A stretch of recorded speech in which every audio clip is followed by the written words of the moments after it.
Hi, my name is Taylor Larson, and for our project for Advanced Child Guidance, I decided to look more into discipline. I am personally wanting to work with children and adolescents. Whenever I do finally get my license and begin working, I am wanting to focus on that kind of demographic. So I really like leaning into parenting styles, so I feel like looking into discipline is a really good idea along those lines.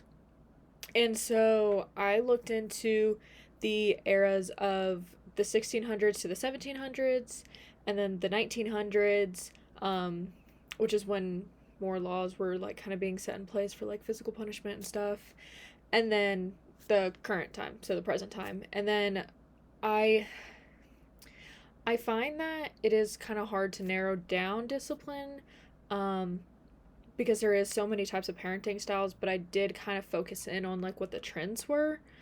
So not necessarily the whole picture, but kind of just looking at what is trending amongst the discipline that is seen in those eras.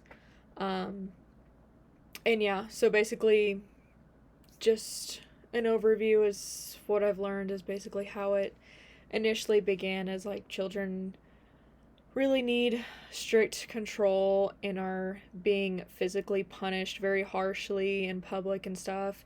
And then it transitions, more recognition is being put into place on why children need to have their own voice and like not be punished as harshly. That's whenever laws are getting set in place. They're seeing more as a human being than something that's being shaped.